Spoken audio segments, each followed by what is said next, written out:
to Fight Club's webinar series. Tonight we're going to be talking about deception in war, methods and mediums. And very pleased tonight to have three panelists, all experts in their field, going to be talking about deception across three different lenses. And if you revise yourself with the top right of this slide, you can see the what's in it for me. We're going to be talking about the problems of effective deception in the contemporary environment. That's looking largely at the strategic level. We're going to talk about a culture of deception at the tactical level. So that's going to be of interest to anyone serving in tactical units, whether that be British, NATO, or wider allied. And lastly, the important role that decoys, whether physical or technical, continue to play in deception operations to this day.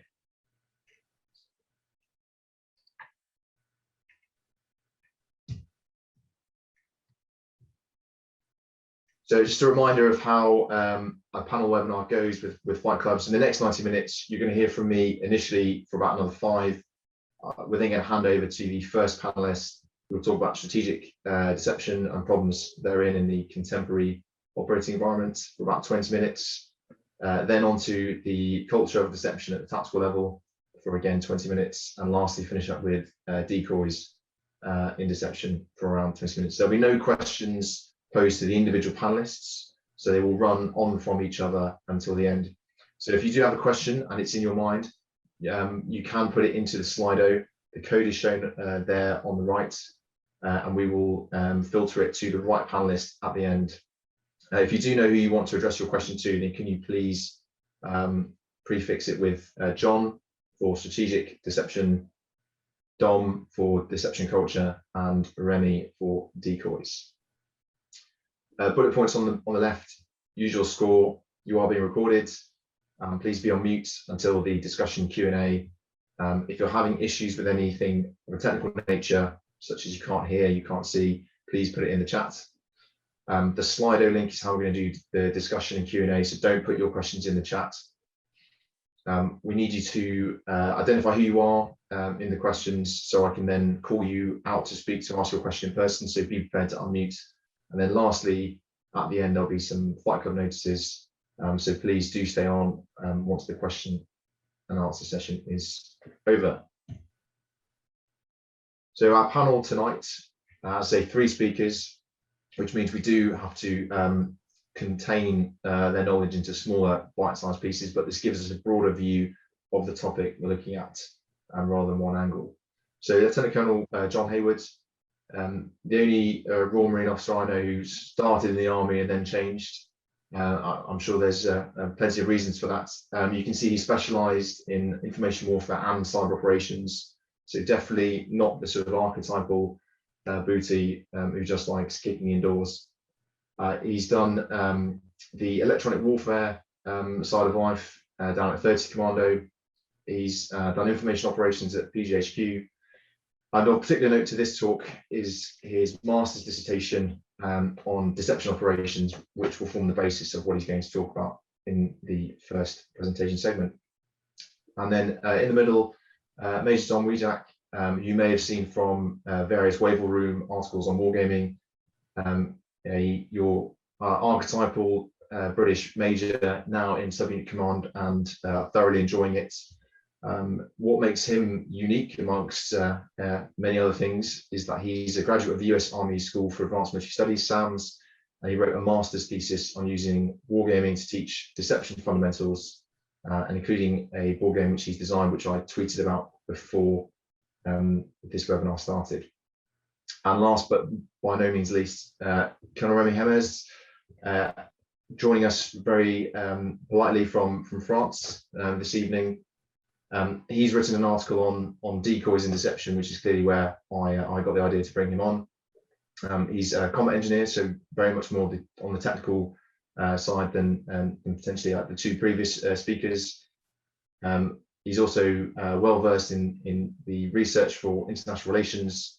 He's been through the Col de Guerre, the War College, and you can read all this stuff there on his Twitter handle.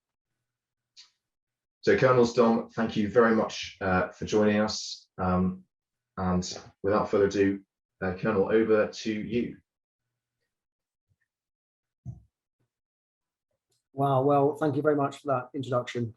Yeah, there are plenty of stories as to why I left the Army and joined the Marines, but we'll keep those for another day. But thank you very, very much. This is a genuine privilege to be able to talk about this subject, something that I've poured quite a bit of time into over the last few years. Doesn't make me right in the subject, it just means that I've read a lot of things, and I hope to pass on some of that now. I'll be keeping most of this at the strategic level, but as I hope you'll see when you come through this subject, what is historically been available at the tactical level or been able to be kept at the tactical level or even the operational level increasingly now has strategic implications, not least because of that great term fusion or the integrated operating concept or anything where we have to work across government or with our partners as a challenge. But I'll start with a bit of definition and then the basic principles that will then guide us through this. The definition is there on the screen. And I want to pull out the key bit in there, which is to mislead targeted decision makers. Okay, we want to get them to do something that is in our interests and that is absolutely, if possible, disadvantageous to their own. And I'll just stick on that point for a second. And it very much is about getting your adversary to do something and not to think in a different way. There are plenty of historical examples where getting the enemy to think in a different way hasn't always worked out. I'll pull out Tobruk in World War II.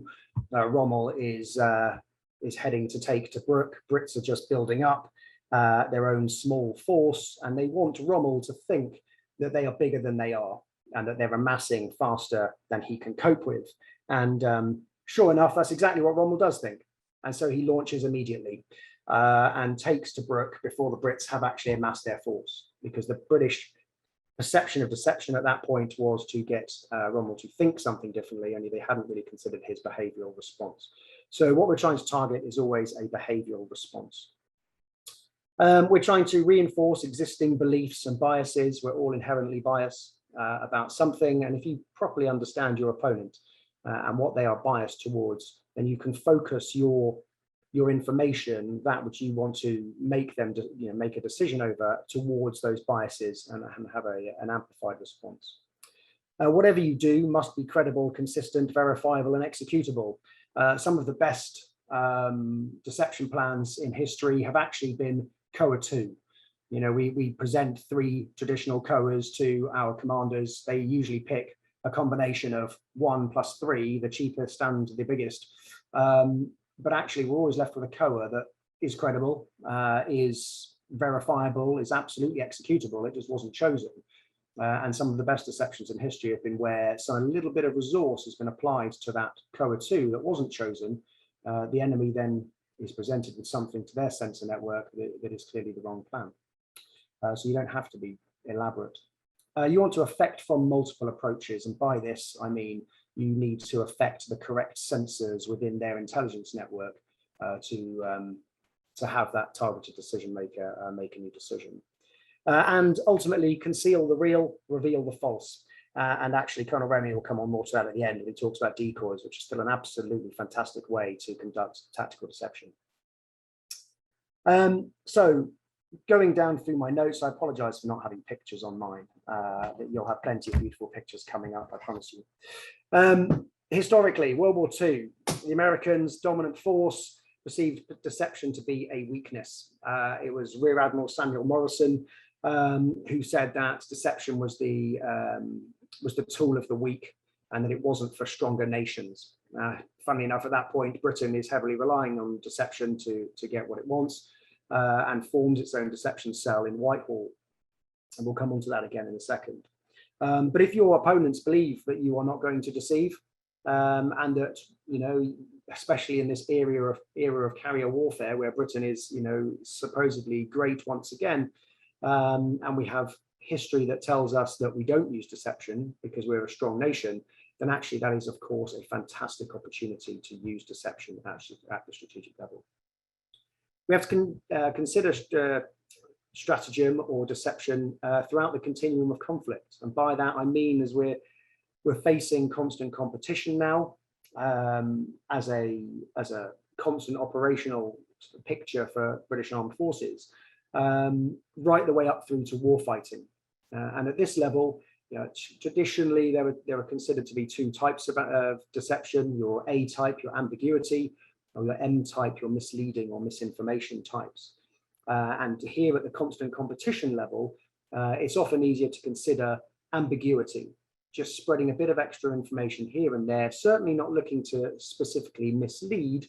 I'll come on to lying in a second, but certainly a bit of ambiguity. And then as you ramp up through that continuum of conflict, looking to some more of the misleading, the more punchy type of deception operation. But of course, the UK is part of the rules-based international system. And one thing it's, especially in Britain, largely in America, wants to be perceived as is honest and transparent. Now, you can debate that all day long, but it certainly wishes to give out that perception, especially in the post-Brexit era, where it's building trade relationships, that we are an honest and transparent nation. Certainly a lot of the ops we're conducting now are to reinforce the rules-based international system. You can see that from a lot of naval operations at the moment, where we're challenging the likes of China and Russia's their own accesses in the maritime. But if we then overlay that with deception, the perception of which for many is that we are lying, then of course that has considerably negative connotations. And so even when we're discussing deception at our level in a webinar such as this, we have to be very, very careful that what we're not talking about is lying. And for the vast majority of deception operations, lying is out. You lie once, you get away with it. You lie twice and you're caught and you're not trusted anymore. People accept that misleading and ambiguity is a normal part of warfare that you will exploit, but lying from a UK point of view is pretty much out, and therefore so is disinformation. But that doesn't mean therefore that deception is off the table. It just makes it harder to talk about. Secrecy and need to know who is in the trust tree and who needs to be outside of it to make it work. So secrecy is absolutely paramount when it comes on to when we're talking about deception. So much so that most of the people conducting the activities in the deceit don't need to know, and it is indeed better that they don't, because they will act and perform more naturally if they don't know they're part of it. Of course, it's it's a rule of quantum physics that something being watched fundamentally changes, and I think that's the same of any military commander, that once you begin to be watched and you're part of a ruse, your performance naturally changes. If you stick something on the back of a ship and you want a foreign force to behave differently because of this new thing on the back of your ship, if you treat that thing in the way that it's meant to be treated, as some kind of top secret piece of equipment, then those watching it with all of their sensors will see that it's being treated and handled correctly. I mean, they probably know JSP 440 better than we do. So they will absolutely see that. If, however, you put it on the back of a ship, for instance, and the ship's captain knows that it's a ruse and half the ship's company know it's a ruse, then actually the person put on the deck to guard it will also know and won't behave. You can see where I'm going with this. And the same then is true at the very strategic level. And how you manage this is very, very difficult. You might not wish to bring another government department into the trust tree. You might need for certain activities that another government department does to be as natural and transparent as possible. Indeed, you might not want to implicate them in your deception to get away with it. But of course, when they find out after the event, they then feel like they've been mistrusted. And so this brings us on to the hardest part, one of two of the hardest things at the strategic level, and that is the fusion element. How do we, across government, organize a big deceit, a strategic deceit? And this actually may range from a simple ship going somewhere or battle groups going somewhere that we might see as operational, but of course, another government minister might not want to make an announcement about it. We might want to conduct an innocent passage through somewhere, through some disputed lands or disputed islands, and suddenly another minister wants to make a media announcement about it. And you have this tension between two different departments. So how do we bring them in? In the Second World War, that was very easy. Churchill enforced deception operations to be planned at the very, very highest level in Whitehall, and the membership of those groups would be at the lowest or the highest ranked, lowest empowered level so that, for example, if our intelligence network got wind of a ruse we were doing, but then they would be able to pick that up, throw that bit of information away and not deal with it. So Churchill was very good, kept it all at that level. Are we able to do that now? Is there any way we can form some kind of deception capability that includes all of, or those need to know at the government level? It's extremely challenging, but of course, as with all challenges, there is a great opportunity here, because as we're trying to target another adversary at the strategic level, so they are going to be watching all of our outputs with all of their sensors, be that HUMINT, SIGINT, ELINT, whatever they're looking at, IMINT. And so we now actually have other means through a fused government, if we get it right, through a fused architecture, to put out information through other departments that our adversary might actually have a preference towards in terms of their intelligence network. So there is an opportunity, which becomes very difficult. And the same is then said for partners and allies. This is a slightly easier one, I think, than our own fused government approach. Partners and allies, especially at the military level, are all playing into this space as well. Now, our own NATO doctrine on this isn't broadly accepted across NATO. A lot of the countries do have their own concerns with it, and they've been noted in there. But broadly, militaries accept that we wish to be conducting deception. So it's easier to bring them into the trust tree, really, because at the military level, we're all getting after the same objective.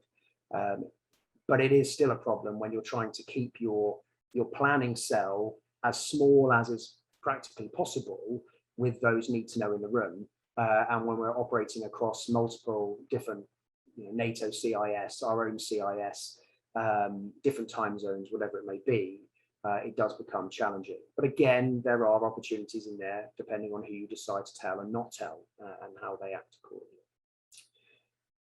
The second largest sort of elephant in the room, really, and this was what got me onto my master's thesis in the first place, was the ubiquity of Strat ISR.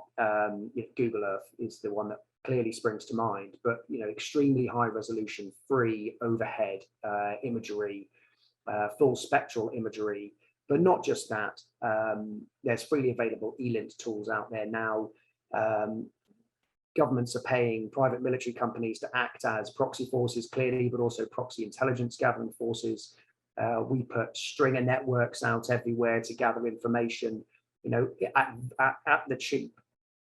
So this ubiquity of Strat ISR and the ability of one person to send a tweet and absolutely destroy your entire plan does become a real challenge. And many do believe that strategic deception is impossible with that kind of sensor network out there that's so freely and cheaply available.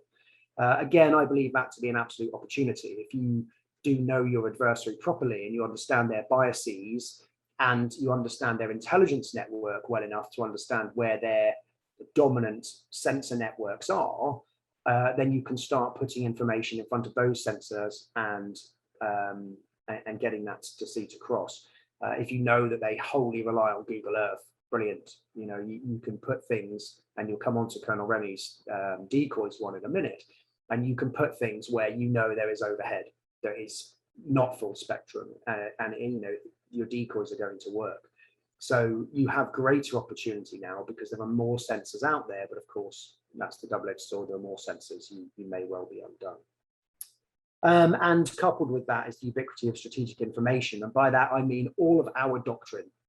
It's all out there.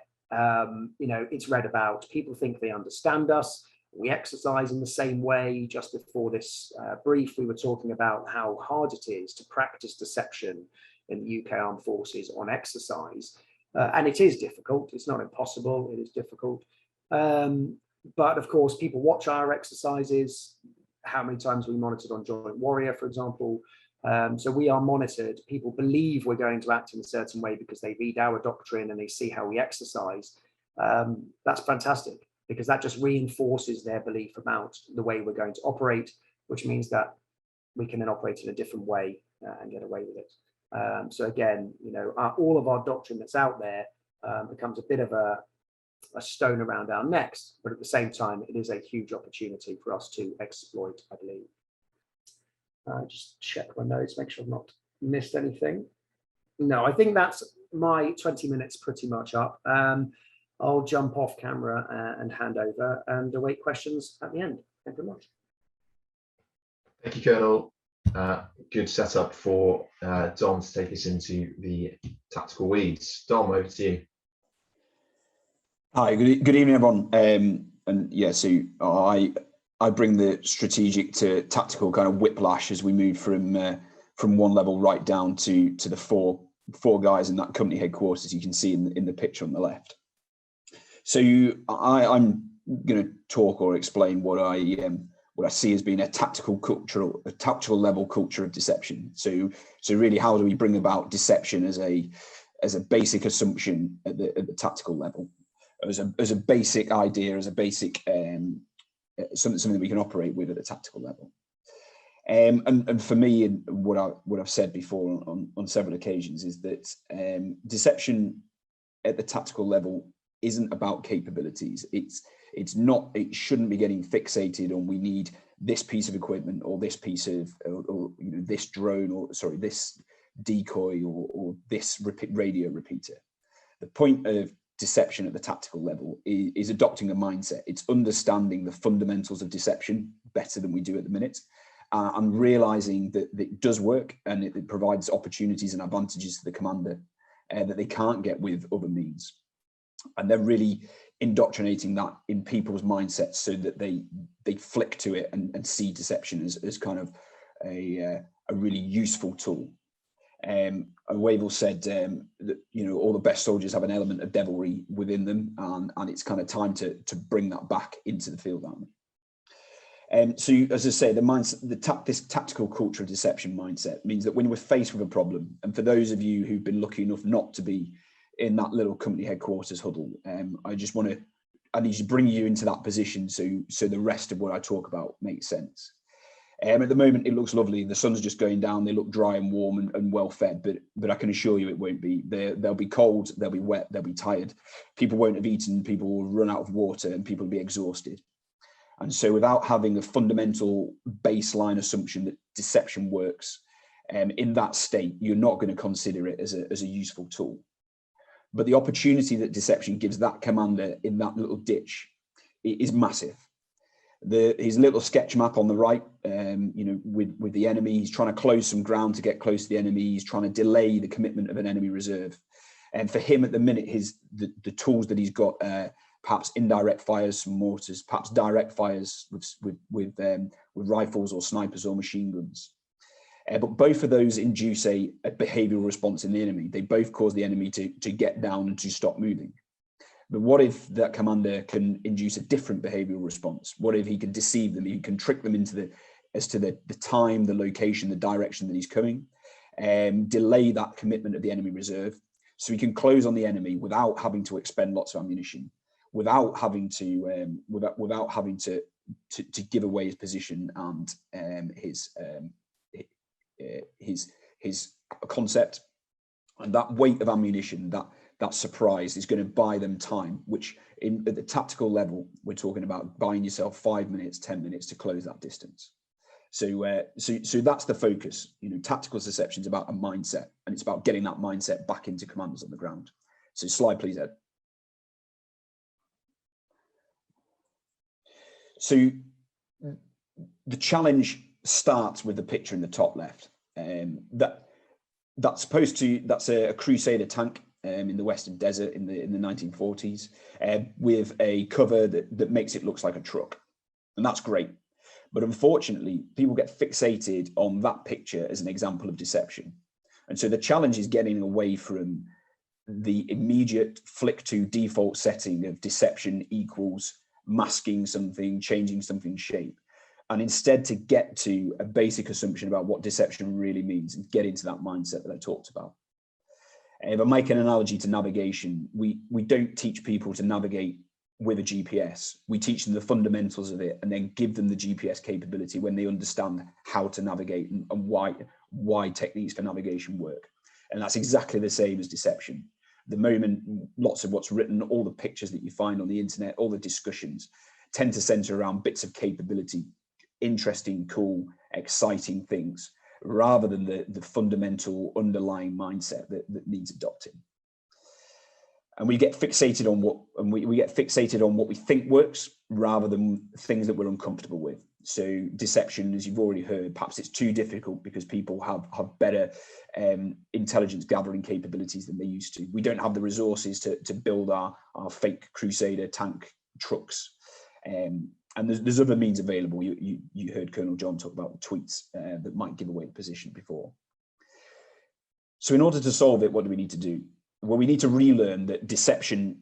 We need to relearn that deception works. We need to forget that deception's hard, and that the other stuff, the indirect fires and the direct fires, does work.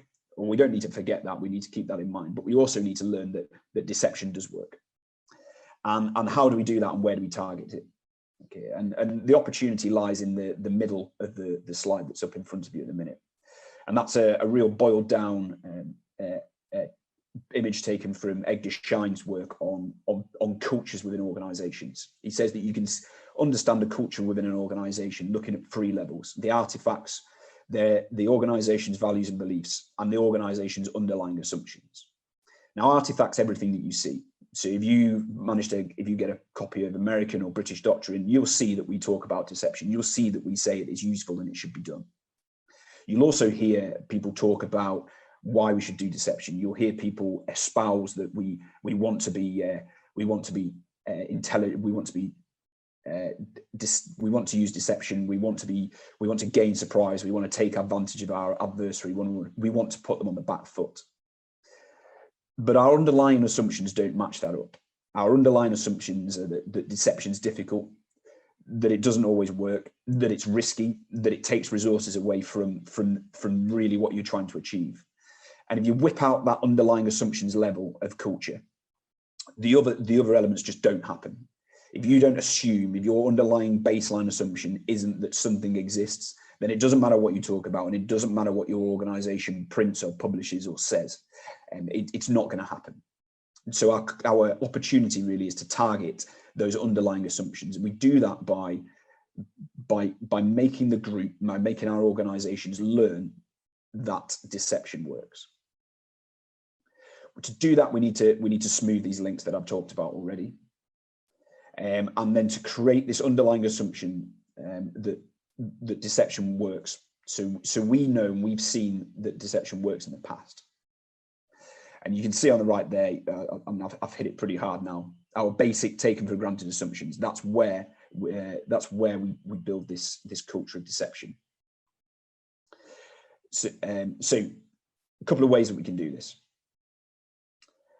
The first way to build these underlying assumptions is by making leadership and leaders attend to deception.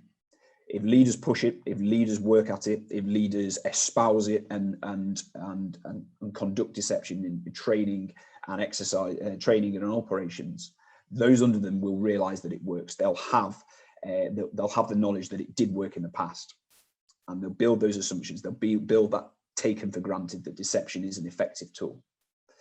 We do that by resourcing deception early in the planning process. We say that we do it, but do we really do it? Is there opportunity for a stage in our understanding of the enemy to really understand what the enemy thinks we're going to do? As you've already heard Colonel John talk about that, talking about the perception, the preconceptions that an enemy has of us. Do we pick that up when we're planning how to conduct operations, and do we really take opportunity and advantage of it? Do we have willingness to take risk in resourcing a deception plan? Perhaps not. If you look at the Soviets in the Cold War, they were willing to use up to a third of their force to conduct a deception action. And I'd argue at the minute that the tactical forces within the British and probably the US armies wouldn't be comfortable in taking a third of their force away from their operation in order to achieve a deception action. But on the flip side, if you're an adversary and you're looking at what you anticipate is a third of an enemy force doing something, it's far more. It's going to attract far more attention. It's going to look far more realistic in those terms than perhaps just someone throwing a bit of smoke grenades to the left and hoping that no one notices that you've actually gone to the right.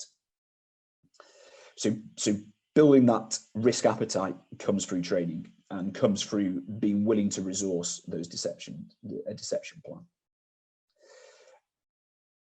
And ultimately, we need to take for granted that deception is a key part of the plan. And that comes from the leadership driving the planning and the leadership driving operations, and their comfort and what they say, what they do, how they behave when they're faced with deception operations. The second way, and kind of linked to leadership, really is about role modeling, coaching, and training. So it's all well and good talking about deception, and it's all well and good going on exercise and trying to practice it, but without a thinking enemy, we don't learn the correct lessons. And so the use of force on force training, the use of active live enemy who think and move and can pick up on preconceptions and can even be fed preconceptions that might not be correct by those running the exercise, gives you an opportunity to start having a blue force and a red force actually acting as they would do in reality. We also want to look at coaching. So not the sports coaching, but the kind of drawing people to solutions by intelligent questioning, by putting them in positions where they're forced to think about what's going on, and then they get to see a wider range of opportunities, a wider range of answers to the problem that faces them than perhaps they would do otherwise. So going along with what leaders attend to, the attitude of coaching people through operations, through exercises, to use deception to prove it, and to coach them into feeling comfortable to allocate resources to deception, is our way, again, of reinforcing that taken for granted assumption that deception can and does work. And ultimately, if our leadership attends to it, if we practice it, if we train for it, if we're comfortable in taking risk to conduct a deception plan, we're going to find that we start to realize that deception does work. And when we're faced with a problem, when I take you back to that ditch in the picture in the first slide, when we're in that position, we know that deception has worked for us before, and it suddenly becomes a far more attractive option than something that we read about, something that we heard about, and something that we saw in doctrine, but we've never practiced it, so we don't really want to try it today.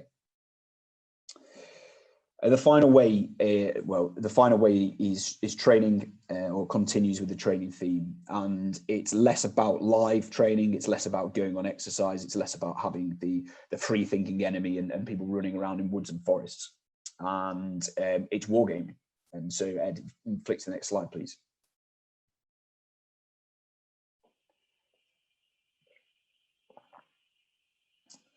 And for those of you who are the wargaming, who are here for wargaming reasons, you'll appreciate where I'm going with this. But for those of you who aren't, wargaming presents a great opportunity to conduct training in a kind of risk-free environment. It's easy to look back on what's happened. It's easy to look back and learn lessons. It costs next to nothing, especially if you've got a board game, an analog board game, rather than needing computers, etc. It's risk-free and it's easy, and if the games are written well and prepared properly, then it can be very easily learnt, picked up, and done at the lowest level, just on a wet Tuesday afternoon.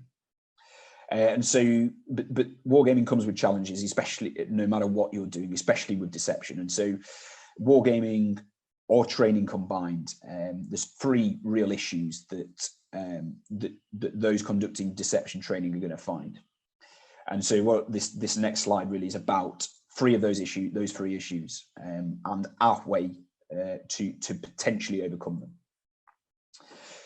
So the first one, and I know there was some discussion on Twitter before this webinar about fog of war and objectives, and so it is difficult in training to present an unclear objective for the side that is being deceived.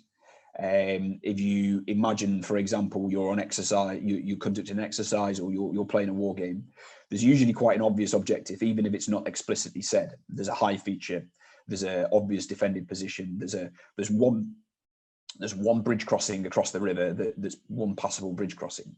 And so very quickly, no matter what you're trying to show, what you're trying to get the enemy to perceive, it may not match up with what's on the ground, and so your deception operation or your deception in training suddenly falls apart because no one's going to believe it. The other real difficult thing about training deception is that if you sit opposite a table to play a war game and you say to your opponent, "Hey, we're gonna try and be really sneaky, and we're gonna try and deceive you," and people don't behave the same way that they would do in reality. They're immediately looking for it. And so how do you get around that? Well, one way and the way that this game uses is to give the deceiver several options for their objective, and the person to be deceived doesn't understand or doesn't know the objective. So, for example, this game basically kind of centers around a crossing of a river, and there's 10 possible crossing sites, and the blue player is given a specific crossing site at a specific time to mount that crossing. The red player doesn't find that out until the end of the game, and it's over.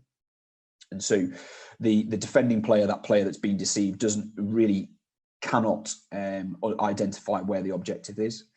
And the red player is also not given the resources to be able to guard every single crossing point. So they have to be clever, be careful, and really fight to try and identify how that blue player is trying to conduct a deception operation. The next challenge for training in deception is really about the channels.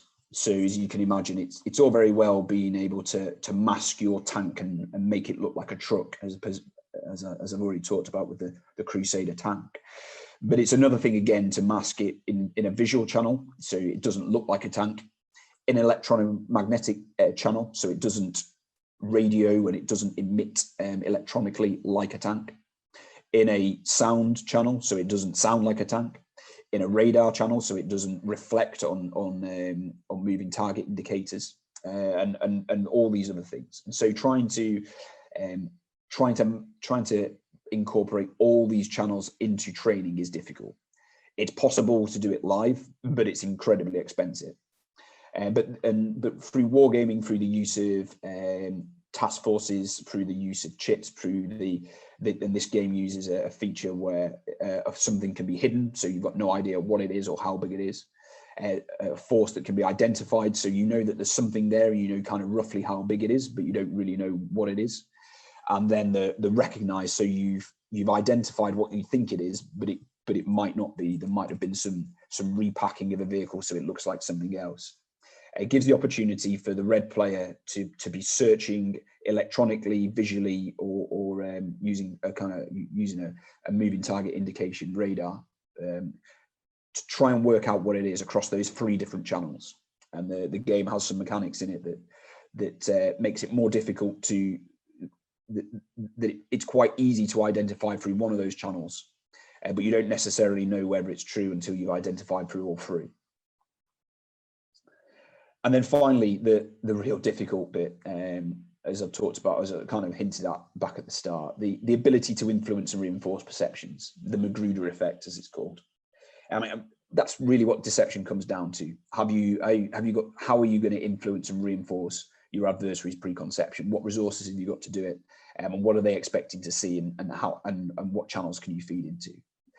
So in a board game where there's limited time, you may have guessed where the objective is. How do you do that? Well, the first, and you'll see on the map board that's there, is by making real kind of obvious avenues of approach.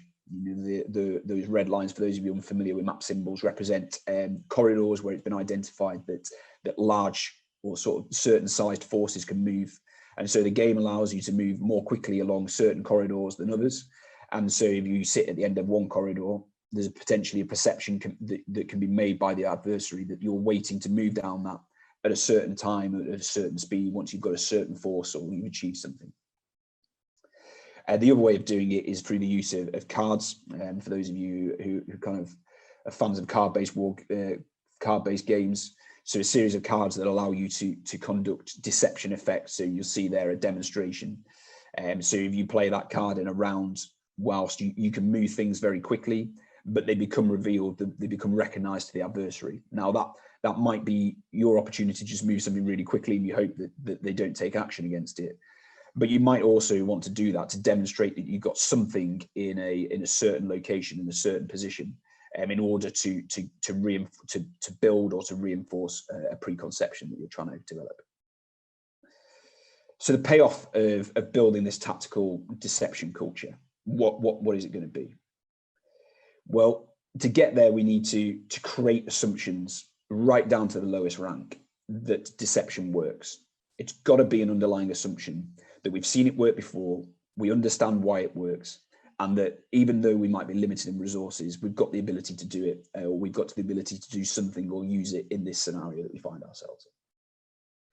As I've said, it starts with a mindset, and it does not with a broad array of capabilities or knowing about capabilities. Noting that Colonel Remy is now going to come and talk about, give a great talk about decoys. But the real payoff is that we gain the ability to achieve surprise. We have the ability to use less resources, and we have another way of affecting a behavioural response in an adversary to put us where we want to be and to put our enemy on the back foot. And so that's me, and I'll hand over to Colonel Remy. Tom, thanks very much. Colonel, over to you. Yes, good evening. So now we will talk about a niche subject that is important for deceptions, decoys.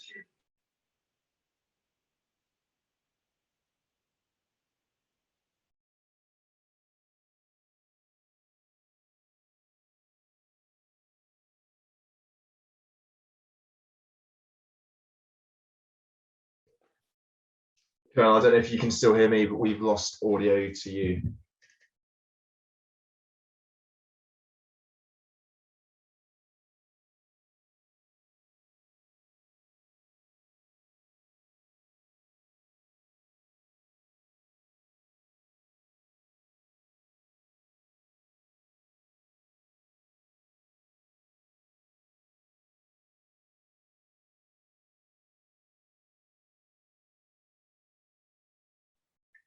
Okay, apologies everyone. I think he's going to exit and rejoin. I'll try and pad this out, no cuff too tough. So you can see from the slide there, Colonel Remy's going to concentrate on an explanation of decoys, the basics, why we have them, what they're good for. He's going to talk about some of the technological advances which are making the battlefield more transparent, and pose the question, is this the end of the decoy, the usefulness? But clearly it's not, because this third point is he's going to talk about the persistent effectiveness of the decoy going forward. And hopefully that's been enough time for him to rejoin.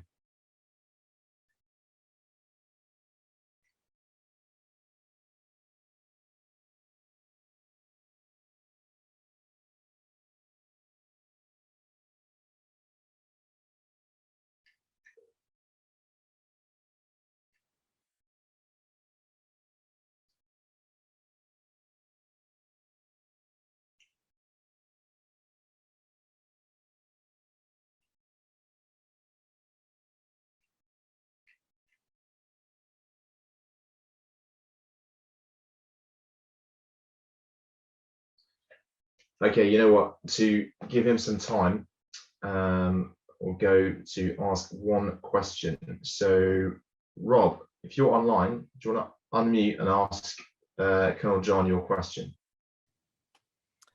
Yeah, hi. I'm sort of taken by his point on the ubiquity of ISR, and we're working on some technical deception capabilities ourselves, and you constantly get questions on, you know, what if this, what if that, what if the adversary sees this, which makes you think you need a watertight multi-channel strategic deception ploy before you even start. So my question is, how do we get after deception in a more incremental way? What are the small things that we can do to start to ease into this space, rather than having to get all the way to, you know, some golden bullet capability before we start? Yeah, thank you, and fantastic question. And I think I'll repeat some of what Dom has said, actually, without undermining what Remy is hopefully going to come on and talk about, which is, if you have some kind of what you believe to be bomb-proof deception toy, you'll use it once and you'll never use it again. Once you've used it, you've got away with it, you can guarantee that your adversaries' other sensors, when they do their post-action report, and they start to look at the different signatures that appeared elsewhere, and we're talking peer adversaries here, clearly, you know, they're going to see it, and they're going to understand it, and you're never going to get away with it again. So you'll have spent millions of pounds on a very shiny toy that looks good. Of course, if you try and exercise it, you risk it being seen and found out. It's my personal opinion that you do, as I said, the kind of COA2, you know, you pick a well thought out plan that some very bright staff officers have come up with, that you know is a viable plan, and you just start resourcing it. Now, I appreciate that, as Dom said, no commander worth their salt is going to give up a third of his force to go and to do this. Well, we've done it in the past. You know, we looked at the likes of Desert Storm. You know, the deception plan fell out of another plan to invade Iraq. Kuwait. So, Iraq from Kuwait. So all they did was resource another well thought out plan and not tell people that they weren't on the main effort. So it's my advice to start doing that kind of thing and start sneaking in to your commander's thinking. Sir, yeah, absolutely, we get your thoughts. Now can I have a chat afterwards? Sir, I've got an idea for a deception plan, and it might be this. And start getting after it that way. I fundamentally, personally, am not a big fan of deception capabilities in terms of technical capabilities.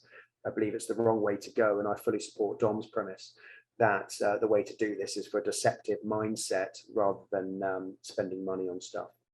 Does that make sense? Yeah, thank you very much. Cheers.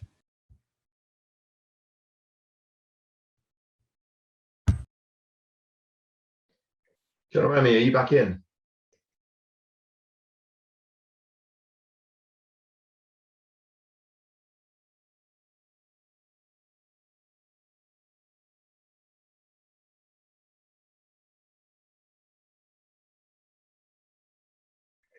Okay, Anthony Curry, can you ask your question whilst Remy just sorts his mic? All right. Hello, sir. Gentlemen, sorry, can you hear me, everyone okay? Comms okay, our end? Yeah, you're good.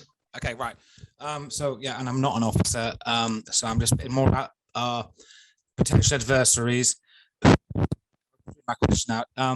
In reading adversary deception doctrine and SOPs, who's better, China, Iran, Belarus, or Russia? I'm not going to mention other ones. Just thinking out like state adversaries.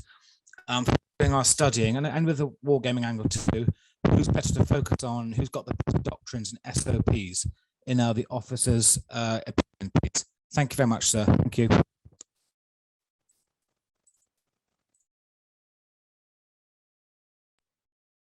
Okay, in the event that that wasn't to no one in particular, I'll try and jump in first. Given the completely unclassified nature of this call, I clearly don't know who's on the other end. It is my open source opinion that at this time, Russia is the one we want to consider to be more, to use deception more and more frequently, perhaps. We have more experience of their operations at this point. We have more experience of their doctrine historically. And we know from their recent actions, operational actions, how they use non-attributable forces, or at least try to, how their use of misinformation. So, for me, it's about Russia at the moment, but I would say that historically, and we're talking almost ancient historically, China is definitely in that game. I couldn't personally speak about Chinese doctrine. It's not an area of expertise of mine at this point. But it's certainly something to be wary of. And when we know, again, it's out there in the open source about kind of Chinese phishing militias, and their use of pseudo proxy forces as well. These are all a kind of deception to create ambiguity in our minds about how to operate and to get inside our policy scenes, where one of our government departments, i.e. our own one, might want to be, particularly offensive with a small o, whereas another government department may wish not to be. And our adversaries know this and will seek to exploit it. So when we're looking at sort of low attribution or non-attribution proxy forces, of course, that is a type of deception in its own right, in that it is spreading ambiguity and therefore it's slowing down our decision making. When it comes to the likes of Iran or others, I really wouldn't know. I would assume, going back to Samuel Morrison's premise in World War II, that deception is a tool for the have-nots and not the haves. That's not to say that we shouldn't use deception, as I've outlined, but certainly it becomes more prevalent for smaller nations, perhaps more troubled nations with limited resources, to use deception. But I would argue that perhaps they're using them in other spheres. We might want to look in the cyber area to see what they're doing there. That might be seeking to, again, create ambiguity amongst our political scenes. But again, it's not an area of expertise. But I do believe that if you want to look at an adversary and study them well, then at the minute you could do worse than look at Russia. Thank you, sir.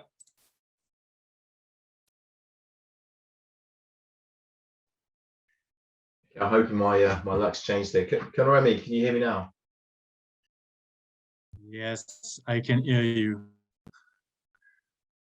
Colonel, you're back. back on. I've done the agenda for you, I think. So you're good to move on. Can you hear me? Yeah, we can hear you.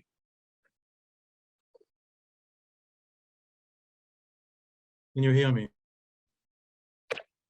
Can hear you. Over.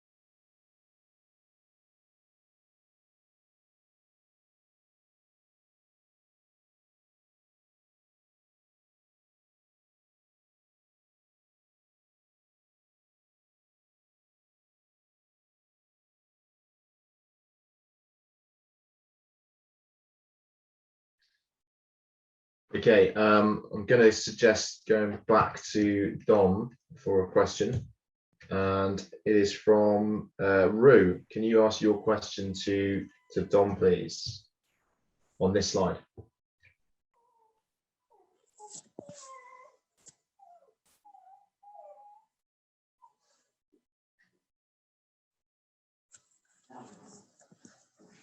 That's Rue Streetfield.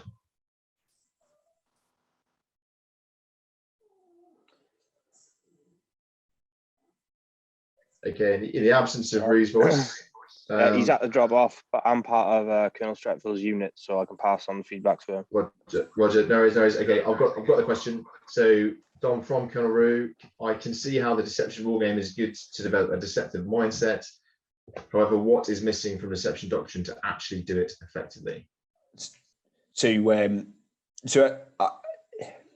There's the quote about British doctrine's the best in the world. It's just it's lucky that the officers don't read it. And honestly, I think that is kind of the realms that we're in with deception doctrine. I brought it with me just in case I got called out on anything I said, but it's pretty good. It's got all the information in there. It's got all the elements that you would expect to find.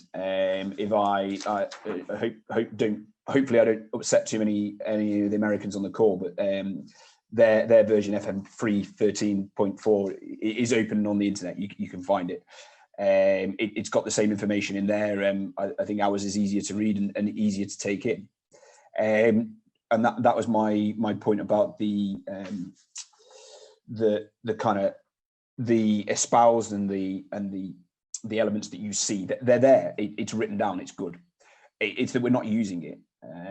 I think is the real problem. We're not using it because we're not learning it, and we're not learning it because it's not being formally explained and formally taught that at the schools, at for the UK at JOTAC for the junior captains, at JCSCL for the senior captains and an ICSCL for the majors. It's not been hammered down people's throats as this is the concept behind it. I think one point I made in an article on the Wavell Room was that the deception's good, the deception doctrine is good and it's in there, but it takes 3 pages before it kind of talks about the opportunities that deception offers.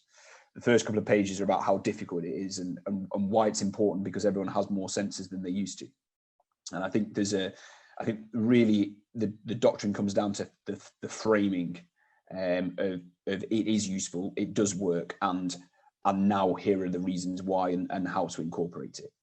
If there was one change I was going to make, I think we need to incorporate what does the enemy think we're going to do into our question 1. So for those of you not British military, and when we're considering what the enemy is likely to do, I think we need to ask ourselves the question, what do they think we're going to do? Because that in turn will enable us to generate a more effective deception plan, because we've already started thinking about what their preconceptions are likely to be.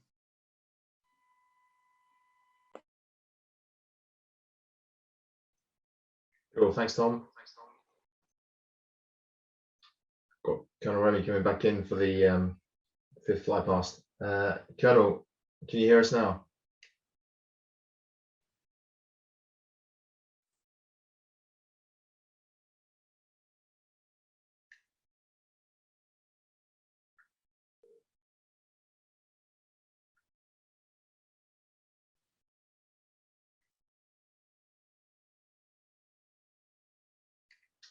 Colonel Remy, can you hear me? Yes, I can hear you. Can you hear me? Yeah, Colonel, we've got you. Whatever you do, don't touch nothing. Just go. Yeah, thank you. Sorry for that. So can you go back to the slides, please? Yeah, thank you. So the agenda I will follow is the first part, I will talk about basics on decoys. Second part, about the increased battlefield transparency and if that means the ends of decoys. And the third part, it will be about the persistent effectiveness of decoys. Next, please. So first part, some basic on decoys. Next, please. So I'm beginning with the definition. So land tactical decoys are dummy equipment intended to deceive enemy observers, and they can simulate armored vehicles, bridging capabilities, artillery pieces, radars, or installations like building, bridges, and runway, etc. So it's not only tanks or planes. Next, please. So what is the tactical use of decoys? So commanders use decoys in a maneuver to attract the attention of the enemy while pursuing a variety of objectives. So for example, first, an army can employ decoys to increase the survivability of installation units or equipment, primarily in the face of air threats and indirect fire. This is because decoys provide alternative targets and can therefore decrease the adversary's chance of hitting real targets. Second, decoys can be used to deceive the adversary, particularly aerial reconnaissance, about the number and location of weapons, units, and equipment. There can be multiple desired effects: to intimidate or dissuade action in a sector, to appear more numerous than is really the case, to replace equipment or service members on the contact line, and to make it appear that the real units are still there, when in reality they are repositioning, and so on and so forth. Next slide, please. So let's switch to the second part, where we'll ask the question, does the current operational environment means the end of decoys? Next, please. So most Western armies appear to have dropped decoys from their inventories. The main reason is that for too long, they have benefited from what we can call operational comfort, and in particular, undisputed air superiority during interventions abroad. So in the words of General Thierry Burkhardt, French Army Chief of Staff, for too long, we have disregarded the use of ruse. It begins with the tactical maneuver of the company, which must systematically try to deceive the enemy, and it continues with the equipping of our units with decoy means. Nevertheless, while the value of deception is now widely accepted, operationalizing it on the ground has proven difficult. Next slide, please. And another reason explaining the lack of interest for decoys in most Western armies is that they are often considered as unnecessary gadgets in the current operational environment. In fact, the means of detection available to the most technologically advanced armies are reminiscent of Argos, the giant with 100 eyes in the Greek mythology. It seems impossible to deceive their surveillance. Distance is no longer enough to hide. And that's true that there are 6 trends that make physical concealment and the use of basic decoys increasingly difficult. The first is the multiplication of senses. The second trend is the collection of an ever increasing variety of signals by these senses. The third trend is the increasing persistence of observation, for example, by drones. The fourth trend is the rapid increase in the accuracy of sensors. Let's think about satellites, for example.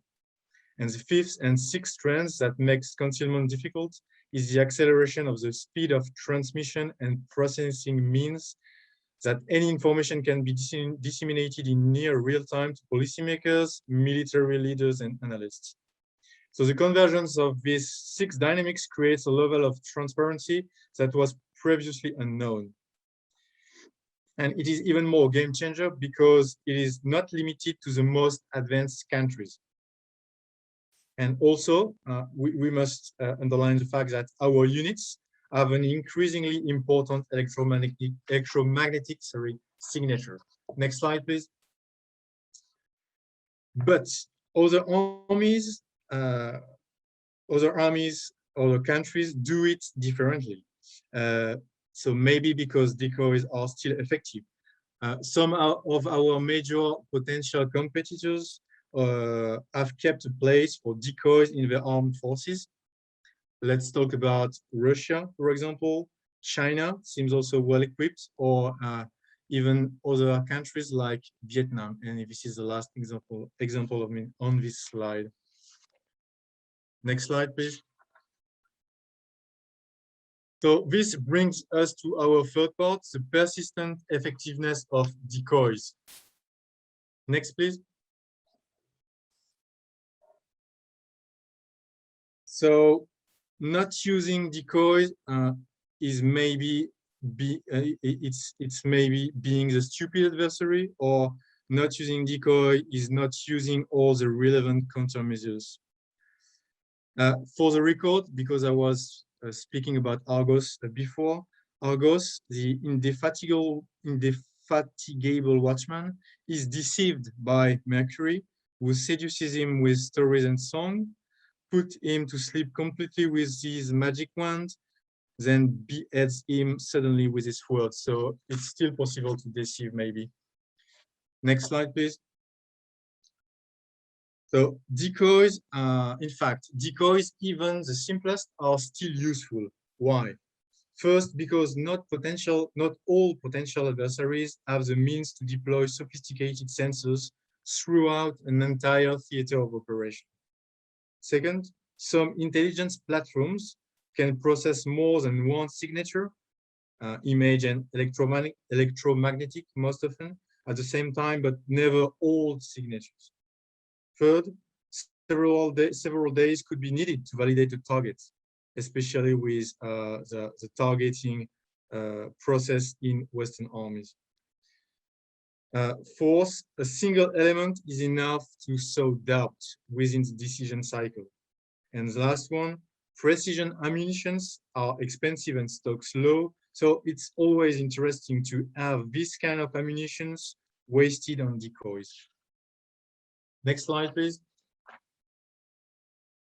On the other hand, it's true that given the evolution of detection means, there is clearly increasing need for more multispectral decoys. That is to say, dummies of a combat vehicles that not only simulate an actual vehicle visual, but also its thermal, radar, electromagnetic, or acoustic signatures. And several companies now offer products like this. Among them, we can talk about Fibrotex from Israel, Roseball from Russia, Saab from Sweden, or Tempestini from Italy. These decoys combines visual appearance with a thermal signature, infrared signature, or even radar signatures. With the development of and spread of electronic warfare capabilities, the electromagnetic signature of a decoy is essential. It's also possible to simulate an electromagnetic signature with munition-launched electronic warfare systems. And also it's possible to simulate the electromagnetic signature of an headquarters. And maybe this is one of the most efficient decoys for the operational environment of today and tomorrow. Next slide, please. Then there are technological trends that will reinforce decoys efficiency. First, land decoys, while traditionally fixed, may be now and tomorrow, mobile and remotely operated. The advantages are many. Robotic decoys are more readily usable in offensive courses of action because it's easier to get them to move at the speed of the real equipment in the maneuver. Also, their mobility will reinforce their realism. Another structuring technological trend in the longer term, is that with the contribution of AI, artificial intelligence, robotic decoy formation could reproduce the movements of certain units. In the future, for example, an armored column could carry robots and at some point in its movement, set them on a different route in order to deceive about where it is going to attack. An additional technological trend concerns the increasingly crucial role that aerial drone should take, and particularly their use in swarms for tactical decoys, whether it is to simulate a unit or saturate the opponent's sensors and strike tools. In addition, we should also find out a promising but not mature technology for decoys, holography. Scientific research is making significant progress with volumetric 3D holograms and other types that emit sounds, for example, or can even be touched. Finally, as an alternative and complementary option to deceive, it is also possible to modify the visual, thermal, radar, or electromagnetic signature of a vehicle or an installation so that adversaries confuse them with others. In this spirit, one could imagine equipping certain vehicles with modification kits that would allow them to be transformed into decoys. Next slide, please. The development of detection and protection systems favor also a renewed use of decoys. Indeed, in recent years, to increase survivability, attention has turned to active protection systems to avoid the impact of potential aggression by neutralizing or deflecting it from a distance. This kind of equipment uses three main types of detectors: radar, passive listening to enemy radar, and laser and missile launch. Since they must, in a truly short time, detect a threat, classify it, possibly calculate an interception point, and employ countermeasures, these active protection systems involve extensive automation. This automation of detection and protections offer new opportunities for decoys. A visual decoy coupled with a firing simulator could make the active protection system react automatically or semi-automatically, even without really firing at vehicles. This type of decoy would create confusion and result in a loss of confidence in self-protection systems. With the planned advent of collaborative combat in most advanced armies, the impact will be even greater.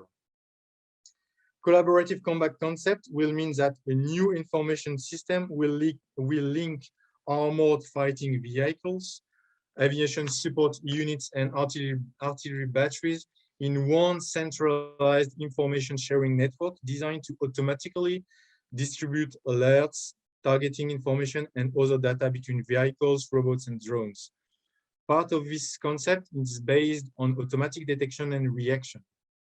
If a decoy triggers a semi-automated reaction for an entire unit, it could find itself stuck, potentially disorganized, and at the mercy of indirect fires. Next slide, please. So as a matter of conclusion, a few thoughts on how to promote the use of decoys. First, we have to monitor innovation in this field, because there are many innovations these days, and there will be many in the future. Second, we need a better integration of decoys in war games and simulation. Third, we need to experiment in order to objectify their effectiveness and in order to convince the skeptics. Then we need to buy decoys. They are not cheap, but they are affordable. For example, the price of a multispectral decoy varies widely, but it's between 30,000 euros to 150,000 euros for one multispectral decoys. In the end, this is quite modest compared to the price of the modern tank. Maybe a way to buy decoys could be to invest for each weapon program up to 1% of the total cost of developing the weapon to the creation and acquisition of the corresponding decoy. Then we need to explain and encourage their use and deploying them during exercises. It is also crucial. And last, maybe we could create a specialized unit. So on the left, on the right of the slide, you can see an org chart for a possible deception battalion. Which includes a decoy company, that's the red units, but also a cyber electronic warfare company and an infantry platoon for the protection of this battalion. So this concludes my briefing. Sorry again for the technical problem. And yes, if you have any questions. It's all right, Colonel. I think the money was on the door kickers to get the comms failure, but c'est la vie. So that takes us to the questions. So Alfredo, can you unmute and ask Colonel Remy your question, please? It's there highlighted. Yes. One of the things I find interesting is that in the last few months that I'm occupied with camouflage, concealment, and deception, I see there's a lot of focus on those topics in the physical environment, but the operational environment has three dimensions. And I think as well as deceptions and decoys are to be deployed in the virtual and the cognitive dimension. It's not only by the behavior, influence of the behavior by deception and decoys, but also how they think and how we approach the operational environment. And I think as we speak right now, there is at a certain level already a war going on, not in the physical environment, but on the virtual and the cognitive environment. And I think deceptions and decoys could be part of it. So my question to you, John, and Remy is, what do you think of the use of deception and decoys in the virtual and the cognitive dimension? Okay, first of all, I draw on my previous experience as the head of information operations in PGHQ. I absolutely get this fixation we currently have on physical, virtual, and cognitive as if they're three different things. Of course, cognitive is the decision making. It is what the person thinks, and therefore trying to change their action. You know, it's no good changing the way somebody thinks if there is no action associated with it. And in information operations, certainly we want to change what people think, i.e. the cognitive domain, by achieving things in the physical and the virtual. You can't just change something in their brain, in their thinking. It has to be done in the physical or the virtual in order to achieve a cognitive change. And that cognitive change is only useful if it leads to a behavioral change or a behavioral modification, and maybe not a change. You might want them to keep their behavior exactly the same. You might want to fix them in time and space. So I get this fixation at the minute certainly in the UK. I'm seeing this everywhere about, but what are you doing about the cognitive?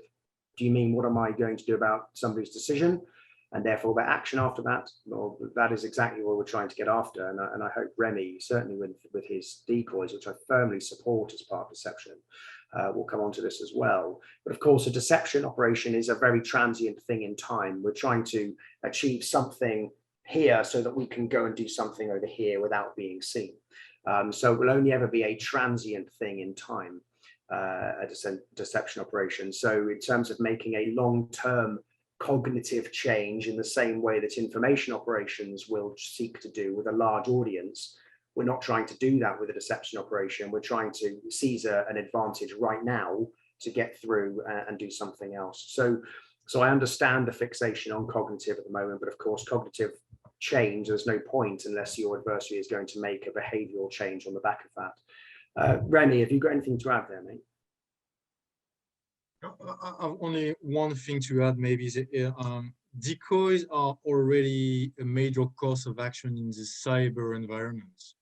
Yeah. And for example, decoys and deception are used for cybersecurity in order to attract hackers on wrong websites and to avoid them to go to the right website and the website they are normally trying to attack. So it's already a course of action in the virtual world.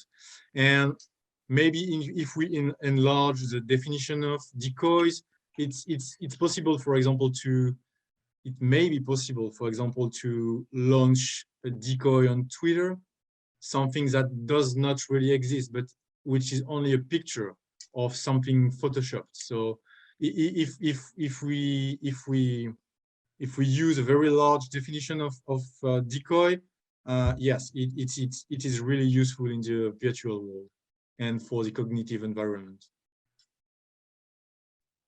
Okay, thank you very much. Because one of the things I find very interesting, we spend a lot of money on research for multispectral solutions, and I think many soldiers on the ground don't even realize that they maybe are very protected by multispectral solutions in certain dimensions. But if they still use their phone or are on social media, so it's not only the analog things, but also the things we're accustomed to that contribute to deception and well, protection. Thank you very much, John. Okay, Vish, you're up at the top of the screen. Can you just elaborate your question a little bit for Dom? Hi, Dom. This just a quick question for yourself. I just want to say thank you for incorporating war games into this discussion. So some war games have deception installed at multiple levels of conflict. How would this be transferable beyond the war game and into the physical exercise environment? And have you found that there is a methodology to implement that? Over. Hey, Vish. So I'm sure there's a way to do it. I don't know what that is. But I think I would, my experience, my limited experience would caution against it for two reasons. The first one is, if you're trying to design war games and you're, and there comes a point as well, you're trying to design exercises to a certain level where having multiple levels just brings in so much complexity and so much difficulty. You lose the learning value and the mental effort goes into actually running the thing rather than learning the lessons that are useful. So that's probably caution number one. And caution number two goes back to what Colonel John talked about before, the need to know side of things. So if you've got several levels of conflict, trying to do deception all at the same time, presumably understanding or knowing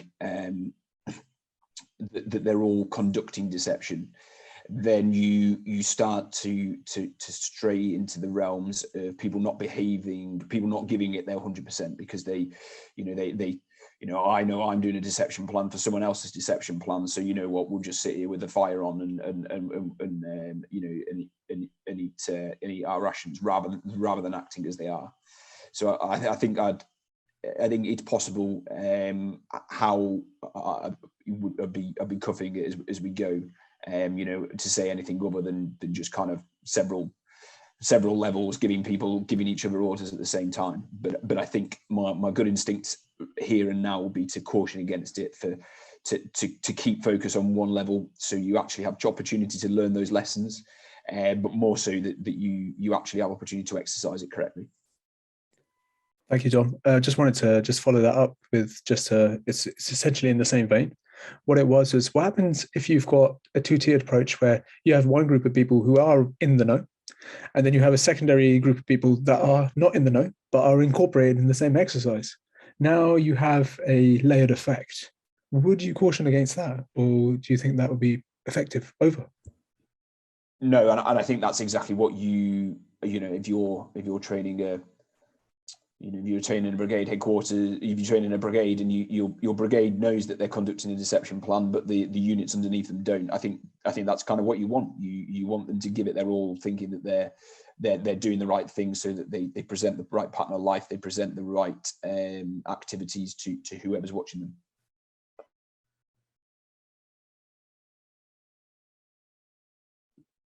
Cheers, thank you, John. That's a great answer. Over. Okay, thanks, Bish. Des, stay on the Dom theme. You're up next.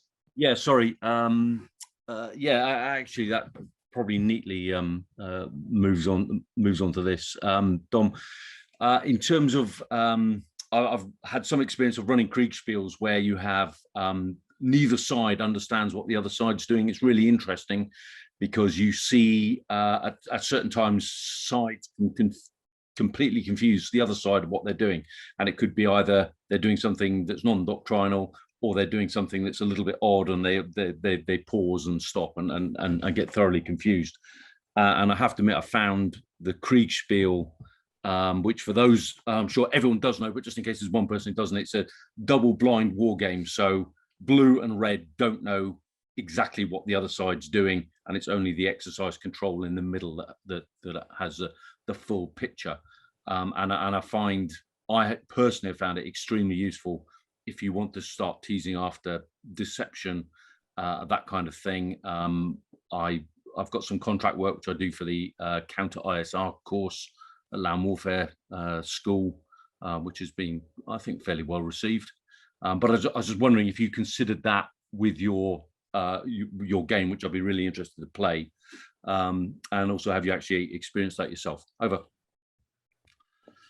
Hi, Des. Yeah, so I saw this one and I assumed it was going to come. So in answer to your question, yes, considered playing the game in a Kriegspiel style, and yes, also using more of the double blind effect to make the game. But the reason it doesn't is two.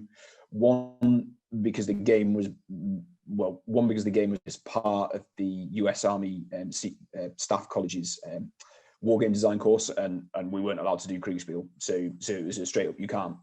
But that's the easy answer. The real one, and the real reason why I think this works for the level of people that we're exercising with, is because it allows the blue to assess how effective their deception plan is, because they can see what the red is actually doing without then getting dragged into the chaos and the carnage of no one really understanding what's going on. So, you know, in terms of getting the war game to actually teach and reward and demonstrate the couple of strands that we really want to drag out of it. The danger of a double blind is that you know that it just goes that you lose track of, you can't achieve what you want, what you set out, you plan to do, because the comms and the discussion and the confusion and the fog of war, which we don't really want in this situation, then kind of overtakes everything else. Yep, that's fair enough. Thanks. Yeah, Anthony, back to you.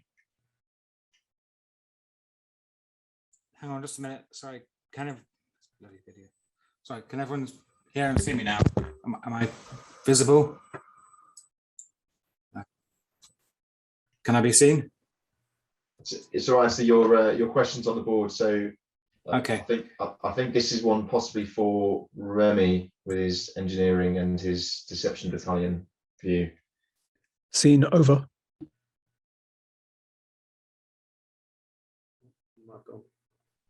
Okay, so if I well understand the question, I think so. Logistic vehicles are difficult to be concealed and masked. That's true, but on the other hand, it's really easier to have decoys for logistic vehicles. So there's a way to do it like this. And also, what I would like to say is, decoys are really important for high value targets, because when you are the enemy and you're trying to evaluate the course of action of your adversary, you are really watching high value targets, meaning bridging capabilities, for example, reconnaissance battalions, and sometimes logistics assets are high value capabilities. So if you're able to use them as in a deception maneuver, or if you have decoys for your logistic units, it could be a great asset. I mean, for example, if you have dummy petrol trucks, it could be great to simulate logistic site. Do you mind if I pop in and add to that one, Remy? What I would say is that logistics units are a massive combat indicator.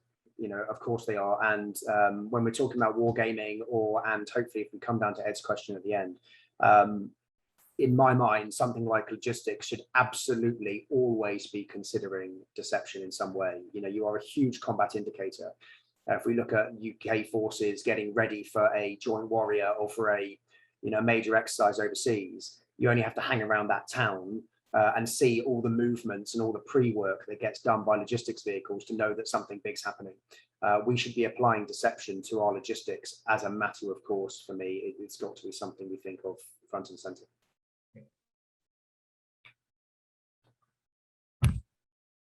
Okay, Daniel, just because we've got a lot of reservists on, I think just touch on your question. I suspect the answer is it's not going to be particularly retention positive to be the deception force, but maybe I'm wrong.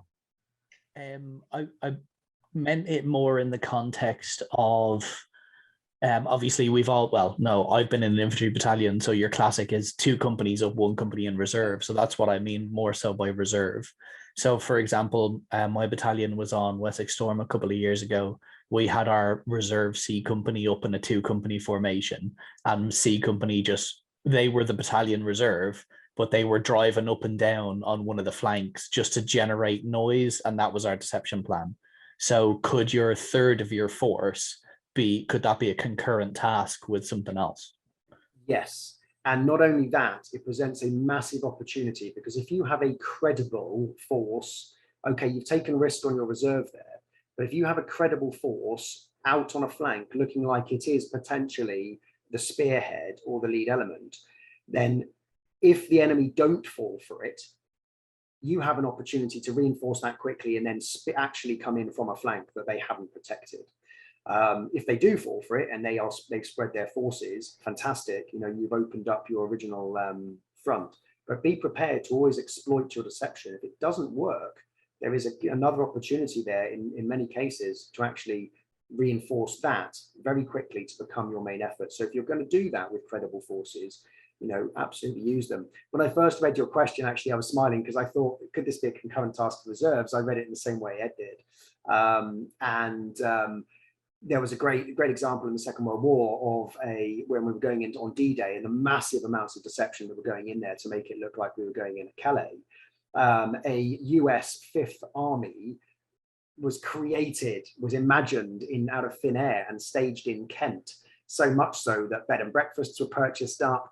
There were newspaper reports about this thing going on, and a US divisional commander believed he had this whole new asset at his disposal, and he wasn't in on it. And the rumor goes that he went down to Kent, to Lydd, to see this formation, and of course it didn't exist because he was part of the deceit.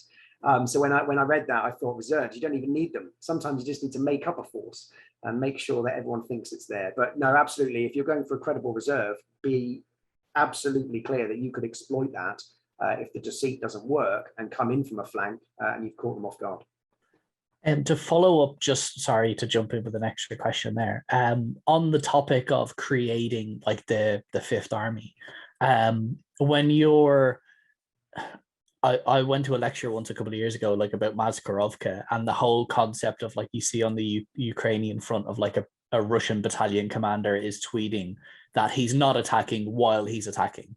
And obviously everyone knows he's attacking, but the whole concept of the operation is you inflict that little bit of doubt in the enemy force to just try and get inside their OODA loop and try and build in that tiny little bit of delay.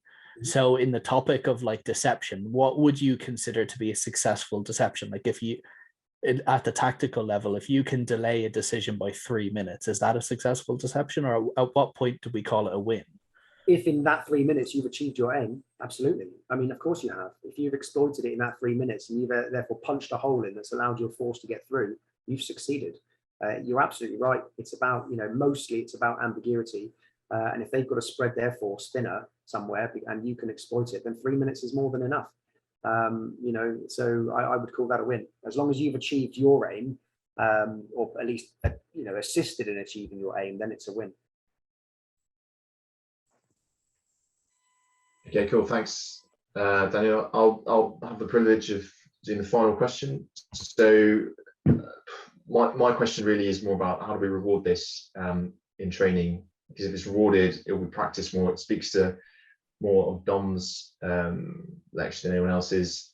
Often the enemy is under-resourced in training and is emulating a larger force. And to do that is privileged by XCon, and it is given more information than it would potentially have if it was a live adversary. So it can be in the right place to represent a combat security outpost or an attack or so on and so forth. So therefore, it doesn't really ever get deceived. It's always put in the right place to meet the unexpected night force march, which I've been on several times to no real benefit. So I just wonder if there's something in that we can we need to unlock culturally, because no one's going to do something a bit wacky and risk failing and being graded as non-competent in their one go if they're not confident it's going to pay off. And I think there's, I mean, there's stuff in place at the moment that has been developed, I think, across kind of the training organisations in the British Army to give units opportunity to meet the standard, you know, to tick the boxes, so to speak, early on in large exercises, and then move on to being given the freedom to experiment. I'm sure it was a podcast about the Israeli military where they're kind of, you know, their big test exercises are split over 2-3 weeks, and it's, you know, if you've managed to do all the good stuff correctly as per the book in the first sort of 10 days, then that's it. Then it goes free for all and do what you want, and we've ticked what we needed to, and away you go. And if it goes wrong, it goes wrong. No one's going to kind of judge you for it because you've met what you needed to. I think you know, in terms of the XCon piece, and, you know, giving the enemy the information, well, there's a big opportunity. There's a good opportunity there to give them information, whether that's correct or not. You know, then allows the enemy to put themselves in a more difficult or complicated, allows them to operate more realistically, and that also gives the opportunity for the people doing the deception to ask or to push the XCon to build in the cry wolf, the building of this pattern of life that you don't get the chance to do in training when it's only, you know, a couple of days long. And I think that's the big piece that doesn't necessarily get to happen in collective training in the British Army, because the exercise is so short, you don't get the chance to build up that pattern of life. So yeah, I think, you know, if you're talking about how do you reward it, well, you know, get what you need to get done out of the way to meet the training objectives, and then find space in that to give people the opportunity to experiment is probably the answer I would say. I think there's another related answer to this, and one thing we haven't spoken about at all, because it's a whole other topic in itself, is counter deception and how you work out other people's deceits. And I think there is opportunity to almost go against, apologies, Dom, what you were saying earlier, and then use your Op4 and encourage them to use deception, because you're right, they're usually a smaller force, spread really thin, but still trying to win a war for their own sakes. You encourage them to use deception. You let your commander know that there might or might not be deception in play, and it gives them the opportunity to really then practice their own counter deception. And as they start to understand that better, I think they're going to be more encouraged and more likely to then employ their own deception at the same time. Counter deception is a big one. Clearly we can't explore it all here, but I think you make sometimes, not always, you make your commander aware that you're going up against a decent opposition here who will or may use deception. Just be careful of what you're hearing and seeing. Get them and their J2 to practice that, and I think that will encourage the commander to employ deception of their own. Okay, so I need to bring the questions to a close now. Thanks to all three panelists, and to the audience for questions. I've only got sort of two follow-ons. So Andrew, if you're still online, do you want to talk to this, please, for 60 seconds, no more? Thanks, Ed, and I will keep it brief. It's just to announce to the audience here to say that we've conducted our first, or about to release, our first campaign of learning for Combat Mission Professional Edition. So that's, as you can see on the screen there, is Operation Balaclava. It's focused on the date scenario, but looks to recent wars as an example. So you will be able to play essentially as the Petunians to start with, and then the UK armed forces will come to the rescue of the Petunians in their conflict with the Denovian forces. And in that, the reason this is so exciting for us is it's the first time you'll be able to play with models like the Ajax. So you'll actually get to see a working Ajax, albeit in the digital domain rather than in the flesh. And you'll get to play with it as it's essentially perceived. And that's the kind of thing that we'll be playing and showcasing on the 3rd of September. So those who are interested, please let us know either on Slack. We will be essentially pushing out the licenses to our Fight Club members shortly. Over. Well, thanks. And yeah, I think Anthony Carey mentioned sort of getting together. Well, we are getting together, but not everyone. Not the 1,000 members. Around about 30 of us are going to be at this next Friday in London. Why am I showing this to you? Not to rub your faces in it, but to say this is the sort of thing we want to do more of. We hope to bring you more of this in 2022, larger capacity, more frequent, and more stuff. But just to reinforce, this is a collaborative bottom-up venture, so we need you to participate to build the content that you can see on the right, because we're all doing this in our spare time between sleeping and paying the mortgage. And anyone who's enjoyed this webinar and wants to join the club.